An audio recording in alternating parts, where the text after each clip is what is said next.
Good afternoon, guys. So this is to supplement the GI gastrointestinal system lecture and to give you a quick overview of some of the contrast agents. Now these two over here, we'll get to those last. These are not gastrointestinal agents. These are actually either IV or synovial fluid, synovial space injectables.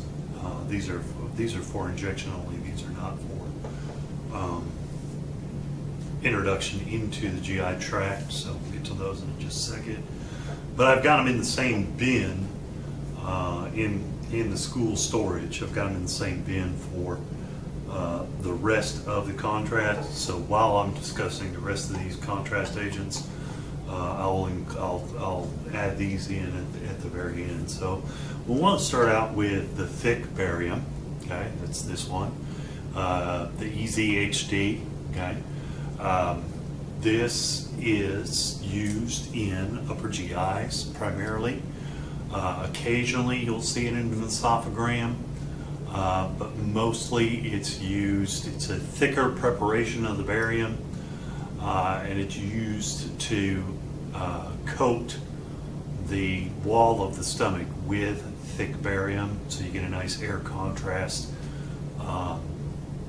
image of the stomach. So you would use this, you would have the patient swallow this first, and then they usually turn a circle on the fluoroscopy table in combination with this stuff. We'll get to this stuff in just a second. So this is 340 grams of barium usually. That's what it says on the label.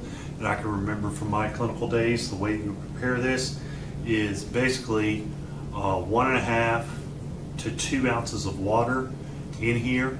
Doesn't sound like a lot of water. It is not a lot of water. It will, and as you mix it, it goes from powder and water to all of a sudden it turns into wallpaper paste type consistency, or even a cold maple syrup type consistency. It's very, very thick, almost like paint in its thickness. So that's the thick barium in the blue bottle. Okay. And it's 98% weight if you follow the instructions correctly and mix it according to the instructions, which is about, says fill, measuring cup, approximately 65 milliliters, which is roughly 2 ounces of water. Okay. Shake vigorously, wait 5 minutes, and then reshake thoroughly. Okay. And it says to use with a straw, remove adhesive cap. So there is a little tearaway, and then there's a perforation for a straw hole in the top there. Okay, so you can have the patient drink this out of a straw or drink from the jar. Okay, after you mix that up. So that's the EZHD, the thick preparation. It's usually used on a double contrast upper GI, is where you most commonly find that. Now, there's also what's known as the thin barium. Now this barium, it's already in suspension in this particular format, but you can get one that is just the dry powder and you have to mix. Now typically you're adding a bigger volume of water to this one than you are adding to the blue label. Blue label's always thick, it's always about 2 ounces of water.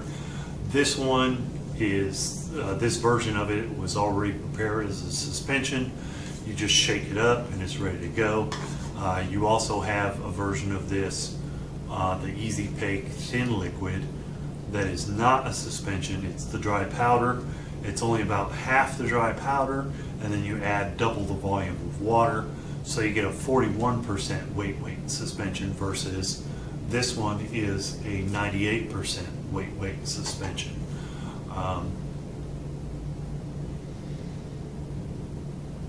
So that will be a much thinner liquid. This will be about like the consistency of whole milk. whereas the blue jar was the consistency of wallpaper paste or paint. So a little bit thinner.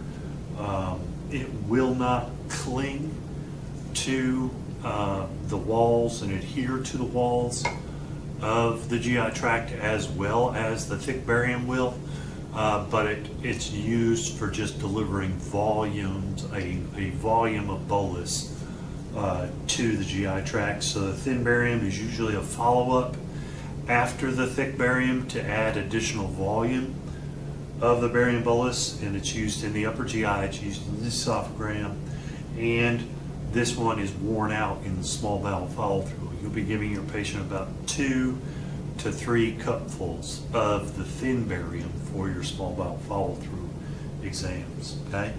Now both of those are way too dense for CT scanning. For CT scanning, we need an extremely thin contrast, okay? And that's where you get the Varibar. Varibar is going to have 148 grams of barium dry, and you will add, after reconstitution with water, and it says fill it to the top of the label. So you're talking about adding 6 or 8 ounces of water to only 148 grams of barium. Okay. It also has, if this was the full bottle, you can see it says apple flavor. Typically in CT you've either got banana flavor or apple flavor, and they actually taste good in the thinner suspensions. They used to try to do flavored bariums for upper GIs, but the thickness of the barium and the concentration of the barium was too high for it. You can't improve the taste of the chalkiness at that kind of weight percentage for the upper GI. This ends up only being 40% weight volume, which is probably about 20% weight. After you mix it up according to the instructions, it's a much thinner liquid. This is like the consistency of skim milk, and it's suited for CT scanning. Okay?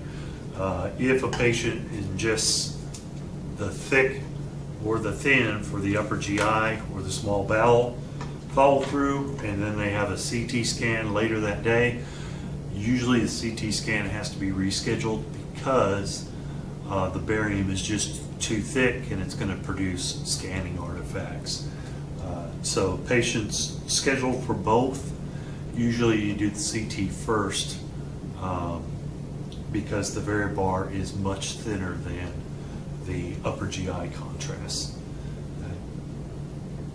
Finally, remember in the GI lecture I said barium sulfate is the go-to contrast for the GI tract if and only if we don't have a risk of penetration into other areas of the body. That is either perforation, and then you'd get penetration of barium sulfate into the peritoneal cavity, and then you'd set up the patient for septic shock, or the patient seems to aspirate proficiently. That is, they choke as they're trying to swallow things, and they get some penetration into the respiratory system and the trachea. In those two cases, you should substitute your barium with this stuff. This is called gastrographin, and it is 37% organically bound iodine.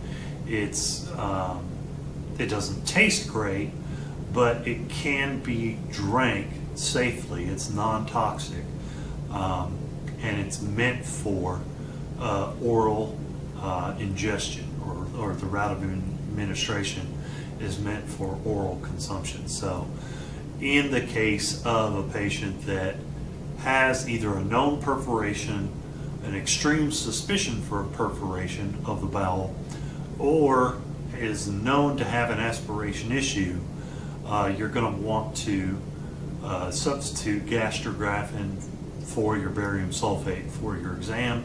But you should always check with your radiologist and make the radiologist make that decision for you. You should recommend that if you discover either of those two risks in the patient's history, then you should go to your radiologist and recommend that they switch to gastrografin as an SBAR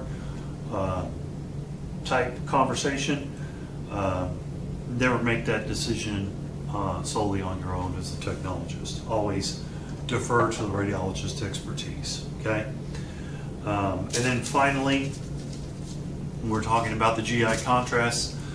This is called Easy Gas. It's a packet of about 4 grams of anhydrous calcium carbonate. Now, what does calcium carbonate do? Well, it dissolves almost completely in water.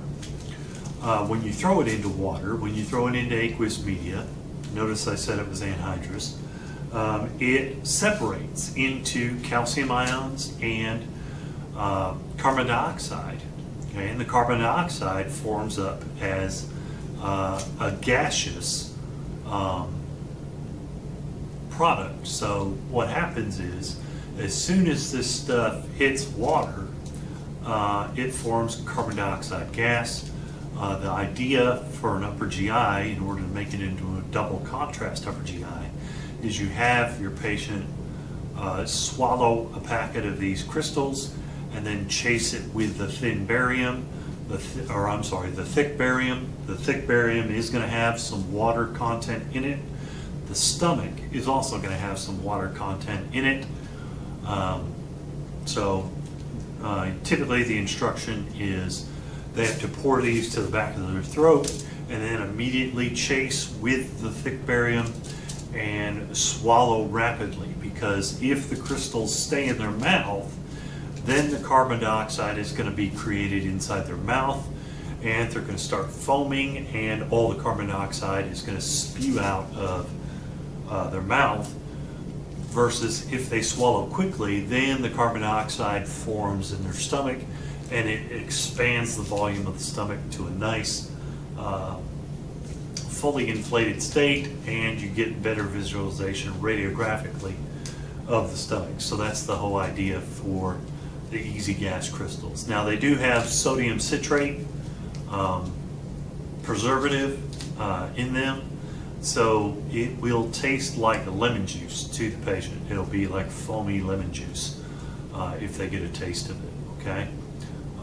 Or a citrus type flavor, because it's also got it's got citric acid, but it's also got some natural orange flavor attached to it, and that's so that the sodium bicarbonate stays anhydrous, and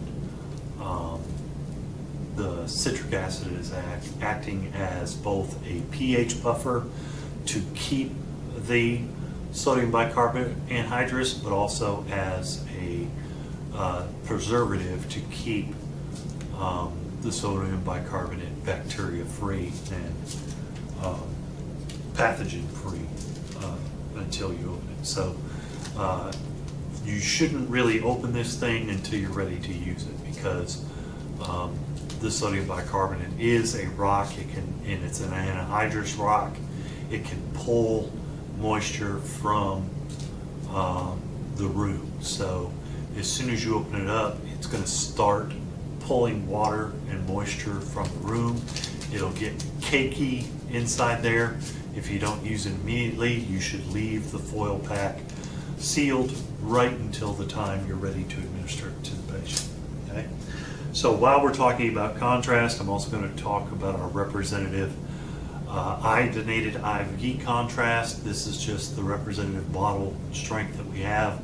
This is ISOView 300. Okay, this would be suitable for like a intravenous urogram. It's a little bit low power, low concentration for a cystogram. You're going to want something like on the order of a 500 or 600 for a cystogram. The 300 is representative of the strength. So usually as the number gets bigger for the contrast, the percent concentration of iodine is bigger. This is a 30% organically bound iodine. Okay, so it's a non-ionic because it's organically bound. Okay, says not for intrathecal use, so you shouldn't be using this on a myelogram. This is suitable for an arthrogram, and it's also suitable for IV injection, but not necessarily suitable for mammography. So that's IsoView 300. And then our final representative, and I think we only have the outer box. I'm not sure we have a vial. Let me see if we have a vial. Is the vial in there? We've got the explanation packet. I don't see a vial in there, so it's just the explanation packet and the container that it came in. But this is Magnavist. This is gadopentate diglumine. Okay, so that is gadolinium, which is a heavy metal, a rare earth metal, tied to a amino organic molecule. That's the diglumine.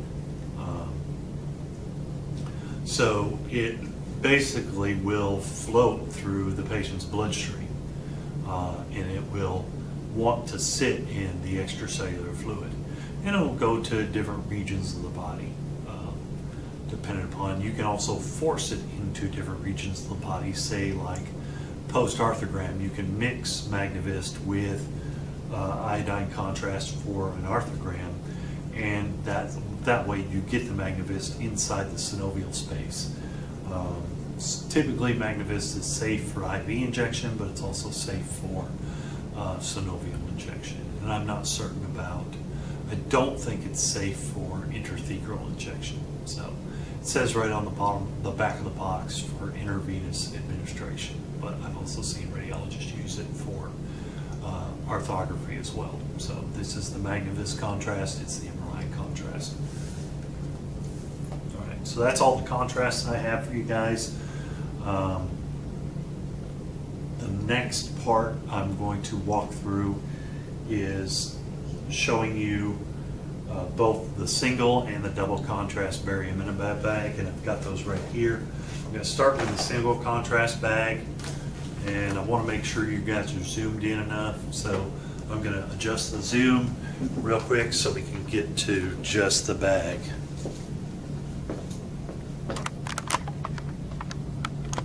It's out. Let's go in just a little bit, and then I want to go downhill just a little bit more. There we go. Okay, so now this is an incomplete bag. This doesn't have a tip on it. I'll show you about the tip on the double contrast bag, but it does have the Enema bag portion and the connecting hose. And the connecting hose is permanently tethered to this version. This is a single contrast, and this is dry barium powder in here. The directions would be you would uncap it here at the top. Okay, these break out. There's little breakout holes there in order to hang it onto an IV pole. Okay, and it's got a stopper seal so that once you open that up, now you have access to the inside of the bag for the purposes of filling. Okay, and you can just pinch the bag open like that, and then just hold it underneath the tap in the fluoroscopy room. Every fluoroscopy room should have a sink for the purposes of mixing up your barium sulfate. Okay? So you hold open the stopper and you fill it, and typically it's, over here on this side, it's got volumetric readings in milliliters. So down here at the bottom, this is 500 milliliters on this side, and then 1,000, 1,500, 2,000, and then it maxes out at 2,500 milliliters, which is 2.5 liters. Okay. Now, typically for a single contrast barium enema, you're looking at I would recommend fill it all the way to the 2,500. It's better to have the volume and not need it than to have to try to add volume to it mid-procedure. gets a little tricky to add additional volume of barium sulfate suspension to the enema bag while it's connected to the patient's backside. Okay, much easier to fill it to a full volume at the beginning of the procedure and have 2.5 liters of barium available to administer to the patient than to fill it short and then not have enough volume to fill the patient's colon. Okay, so after you fill that up, then you seal the stopper at the top. Okay, and you are going to, over top of the sink, you're going to invert the bag like this, back and forth, mix it up, make sure all of the powder gets suspended in solution. Now, are you going to use cold tap water? No, you're going to want to use a warm to lukewarm tap water, roughly equivalent to the patient's body temperature. So it should be somewhere about 98.6. Now, do you have to stick a thermometer under it? No, it should feel just slightly warm to the touch, okay? Because your body temperature is also going to be about 98.6. So if you feel just a little bit of heat coming from the water, that means it's slightly warmer, relatively speaking, than your finger, okay? It should be comfortable. It should be a comfortable warm. So open the tap up, let the warm water run, or the hot water run, with a sufficient mix of cold water. Let it run for a good 30 seconds. Stick your finger under there and see if it feels pleasant to you, okay? It shouldn't feel hot to the point of scalding, but it shouldn't feel ice cold either, okay? It should be a pleasant warmth sensation. If it's at that temperature, relatively speaking, to your hand, then it's going to be a comfortable temperature to the patient, okay? You don't want to put in, if you put hot water into the patient's colon, you could burn the inside of the patient's colon. You could scald it and create some scar tissue. If you put cold water, you will definitely induce cramping, severe cramping in your patient, and they will have a miserable experience, which, rightly saying, the enema experience for your patient is going to be borderline miserable already. Don't make it more miserable by putting too cold or too hot water into the enema bag. It should be roughly body temperature, okay? Now down here at the bottom, I don't know if you can see this, I want you to focus your attention to the bottom of the hose here, okay? I'm trying to bring it into the center of the field, but there's a little red thing, right? And that is it's essentially a plastic ball bearing, or a BB. Okay, it's a sphere, and it's blocking the hose, okay? And that needs to stay in place. It's wedged into the junction of the hose in the bag. It's wedged into that opening so that you can mix the barium bolus in the bag and it doesn't start running down the hose, okay? Only after you have prepped the bag should you try to pinch on the hose and push that little BB out of the way, okay?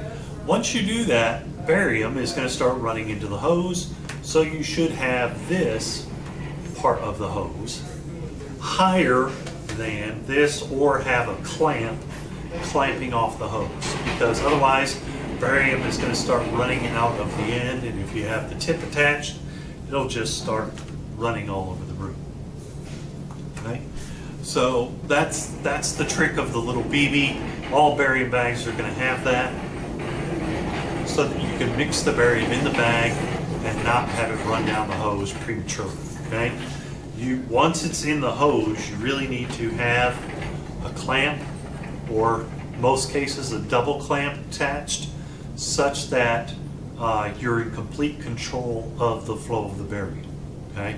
Because you don't want it spraying out all over the place. You want it to be delivered properly, okay? So that's our single contrast bag.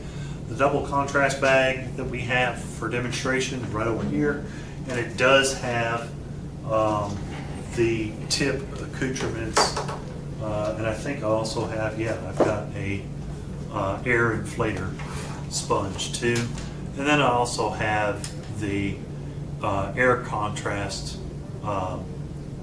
pressurizer cuff. So I'm going to take this apart at first so I can show you which one's which. Okay, so again, we've got barium bag. Now look, this one doesn't have a BB in it. So as soon as you start filling this with the barium, it's going to start running down the hose. So you're going to need to, before you start filling it, you're going to need to, this is the clamp. You're going to need to clamp off the hose just like that, okay? And it's always wise to have a second clamp, and usually it's a set of forceps, and usually they will be down. So this will be this is like the procedural clamp, and then the forceps clamp will be down closer. That's like the emergency clamp, okay? This would be the clamp that you use during the procedure to control the flow, okay? So once you have this attached, the barium will only flow to where the hose is clamped, okay? Now as you start the procedure, you're going to want to open this partially and let the barium get all the way to just before the tip, okay? And then clamp it off again, and it should hold the barium bolus right there. You don't want to inject a lot of air into the colon before you want the hose to be full of the barium bolus as you begin the procedure. You don't want to run an entire hose worth of air into the patient's colon. That will produce cramping, okay? Really, you can overinflate and potentially rupture the colon wall in the introduction of air into the colon. So you want to reserve that task for your radiologist. A technologist really shouldn't be introducing air into the patient's colon, okay? So let's talk about these other two, because the tip has got 3 hose attachments. So the blue line here, now your kit may vary, but this is for the introduction of air into the colon. So it's basically just a squeeze ball, one-way valve, okay? So as you squeeze on it, air goes in through the tip, okay? And as you relax it, air comes in through the end valve here, okay? This end valve has a one-way junction right inside the neck there. So as you squeeze, air doesn't actually come out here. Air only exits from the squeeze ball into the hose and then out through the enema tip. So that's the squeeze ball. And again, it's a dangerous, risky procedure to inflate a large colon with air. The radiologist knows how many pumps are necessary and knows that it's a high-risk procedure. You should never, as a technologist, it's outside of your scope of practice to operate this device. Can you connect it and get it ready for the radiologist? Sure, but you should not be asked to introduce air into the patient's colon. That's up to the radiologist to do that if they choose to during the procedure, okay? Now the thing you can do is inflate the anchor cuff, and that's usually the smaller hose coming off of the enema tip, and you would attach it to what's called a balloon inflator. This is just a plastic sealed bag, and it's got a sponge in there, and the sponge has got a certain volume of air that it's holding as it's relaxed. And then we have another ring clamp here. So what this does is as you squeeze on the sponge, it's going to inflate the retention balloon that you can see there, okay? And then to keep the retention balloon inflated, you just apply the clamp, and you see the sponge doesn't deflate, okay? The clamp is holding the air pressure inside the hose and inside the anchor balloon, okay? To deflate the anchor balloon, you're just going to release the clamp, okay? And that will deflate. And the other thing you can do is, to be absolutely sure that the balloon is down, at the end of procedure, disconnect your sponge and toss it over into the sink for cleanup. The inflator cuff sponge and the one-way ball are reusable for the next Enema kit so long as you wash them. They don't come into direct contact with the patient, and they are entirely plastic lined. So soap and water and a good scrub brush, and if there is any used barium residue on either of these instruments, it can be easily removed with soap and water procedure, and then you can reuse these accessories for the next double contrast enema. Okay, so that is the double contrast bag, and again, you would hang this after you filled it. You would hang this on the IV. So the next part of this is walking you through how to get the Enema kit ready and how to perform the tipping procedure. So what I'm going to do is pause the video and have this set up like it's full of barium and walk you through. I'm actually going to refer to volume 2. They've got instructions within volume 2 regarding the tipping procedure, so I'm actually going to refer to a certain page number in volume 2 of the Merrill's Atlas right after the break. All right, guys, so this would be the tipping procedure. Unfortunately, couldn't find a volunteer for this. I think they all had better things to do than to be my patient for this procedure. Now, where are we getting this information from? I am following along with the instructions on page 246 of your volume 2 Merrill's Atlas, okay? Insertion of the Enema tip, okay? Now, the pages just before that are going to talk to you about preparation of the intestinal tract, that is the dietary prep for your outpatient pre-procedure, starting about noon of the day before that I alluded to in the lecture, where they have to drink magnesium citrate and nothing to eat by mouth, and so on and so forth. So now we're at page 246, middle column, insertion of the Enema tip. We have our bag prepped, okay? Notice how I've got the Enema tip suspended up here and also hooked into the IV pole. So typically, when you're waiting for your patient, you should not let this drain down. 2 reasons.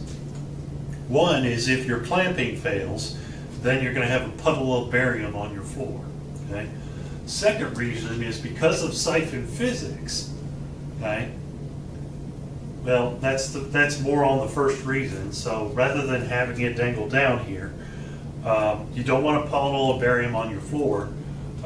Siphon physics says that if it's like this, in this U-shaped pathway, where the exit point to the hose is actually above the supply of the liquid that you're pushing through the hose, then what you'll actually get is, even if this isn't clamped off, the barium will only come to equilibrium with its reservoir, okay? It won't go higher than that. So this prevents the barium from leaking out the end of the tip prematurely should your clamping fail, okay? The other thing it does is it keeps the Enema tip relatively clean. You don't want this thing to be, you don't necessarily need it to be sterile, because consider where it's going to end up, but you don't want it to be dangling and dragging on the floor and things of that nature. It's got to look like it's new out of the wrapper, or else you're going to unsettle your patient, so to speak. Okay? So this is ready. Now I got to get my patient in the right position. So you're going to have to imagine a patient right here. they're going to be in what's described as the Sims position. So let me read that to you in the first bullet point. Instruct the patient to turn onto their left side, roll forward 35 to 40 degrees, and flex their right knee toward their abdomen. So they bring their knee up on the high side, okay, and forward oblique about 40 degrees, okay. What that's going to do, this is the Sims position, and what it's going to do is it's going to relax the abdomen and the abdominal muscles so that the enema tip passes through easier, okay? It decreases interabdominal pressure on the rectum and makes relaxation of the anal sphincter less difficult. Adjust the IV pole so the enema contents are no higher than 24 inches above the level of the patient's, and it says in the book, the patient's anus, the patient's colon. So whatever table height you have, okay, consider that the colon is going to be receiving the reservoir, right? So we're kind of remember back to physics, we're kind of going to have a potential energy type phenomenon when we loose this clamp. We're going to have a mass suspended at a certain height being pulled on by a gravitational field. So it's going to possess some potential energy. Well, the higher up it is versus the low ground, the patient's colon, where we want the barium bolus to end up, the more potential energy it will have.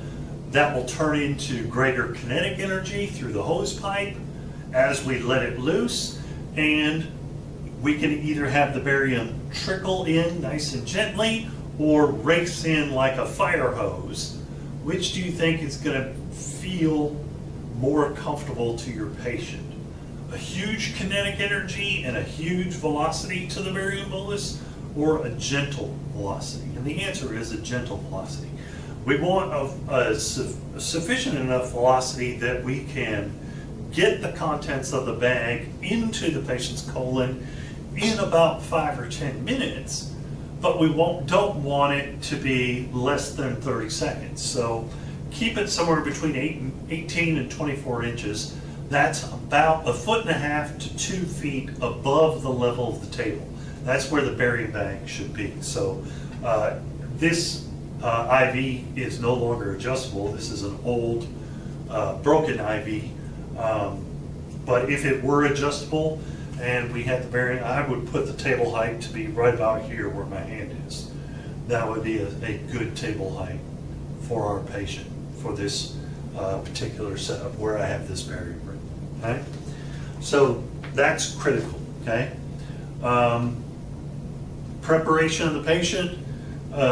Before you begin this procedure and place this tip, you should tell the patient what they're in store for. Okay? And that's actually mentioned in the first column. Okay? You should, now don't dwell on this part, but you should say, this is the enema tip. It's going to have to go up your backside, okay? Or, you can use anus or rectum if you like.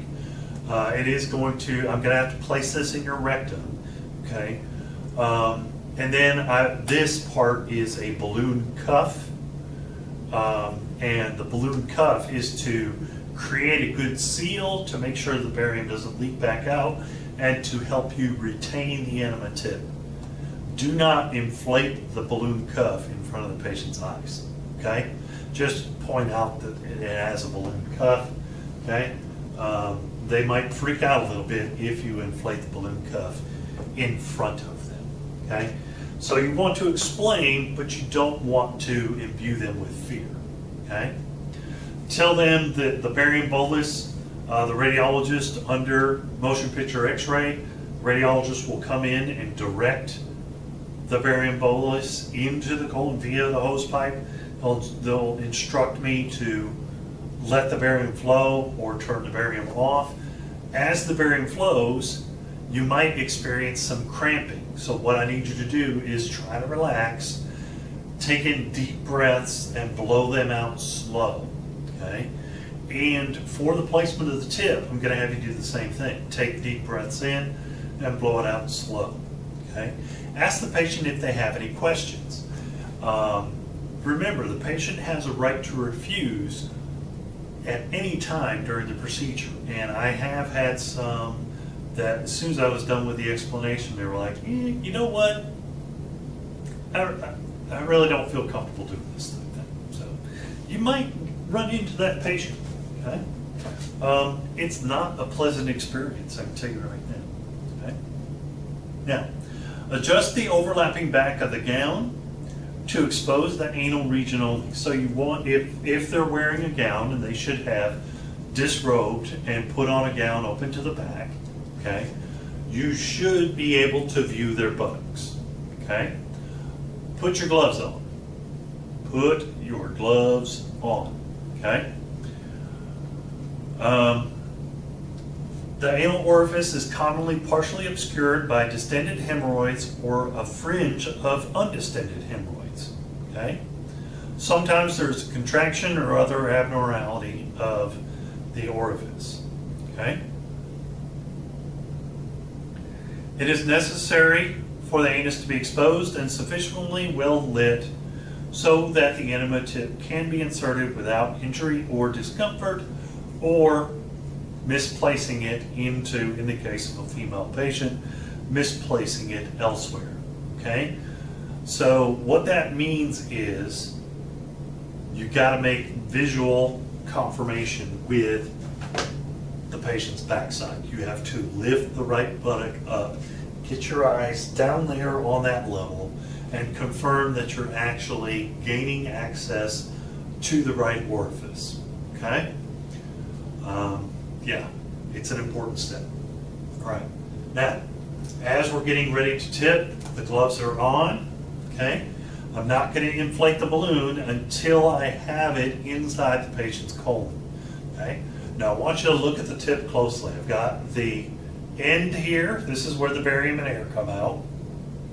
Then I've got the balloon anchor that will inflate once I squeeze on the sponge and tie off the clamp. And then all the way down to here, you guys see this? That is the 4-inch insertion mark. That is 4 inches of enema tip.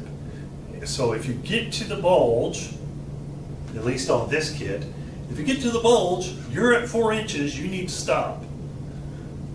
Because look at, let's see.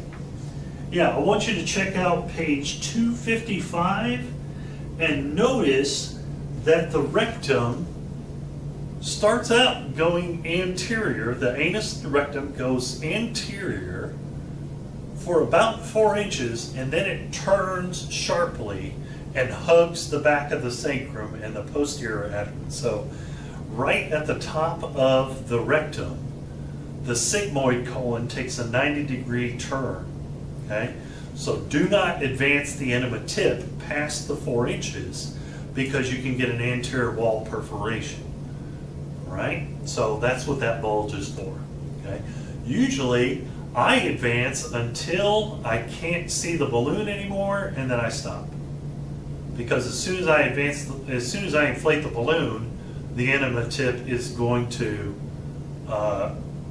advance itself by the inflation of the balloon as the balloon tries to move past the sphincter. Okay? So, gloves on, confirm that you actually see the patient's anus, tip in hand, okay? Now what are we missing? We're missing the lube. You're going to need KY jelly, okay? Usually there is a tube of the KY jelly in the drawers of the fluoroscopy suite, okay? You should liberally apply lube to the tip of the enema, okay? You're going to, with your non-dominant hand, raise the patient's right butt cheek, okay? And insert the tip such that it's heading superiorly, but also anteriorly, at about a 45-degree oblique plane to the transverse plane, okay? So the tip goes anteriorly and superiorly at the same time into the patient's rectum. Now, do you just push? No. What you do is you tell the patient the breathing instructions. I need you to take in a deep breath, have the tip right there at the anus. Deep breath, blow it out nice and slow. As you hear the patient starting to blow the breath out, slow, steady, even pressure to advance. Okay? If there's resistance, stop. Make sure the patient is comfortable. Okay? Tell them that you're feeling some resistance and they need to work on relaxing just a little bit more. Try the maneuver again. Deep breath in, blow it out slow. As they blow that out slow, advance. Once you see the balloon disappear, that's when you need to stop advancing, and then you switch. You keep the tip in place, right? Don't push, but don't pull either. Just hold it still and inflate your balloon cuff. Okay, we've got a hole in this balloon cuff. As you inflate the balloon cuff, come on, reinflate.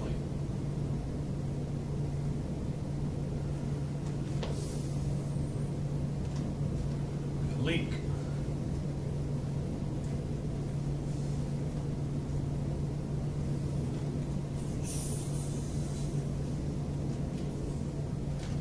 As you inflate the balloon cuff should pull the tip past the sphincter. Right? Yeah, that's why they gave us this one at the school. It's because this one has got a leak somewhere. There it is, it's right there. It's got a leak on the anchor.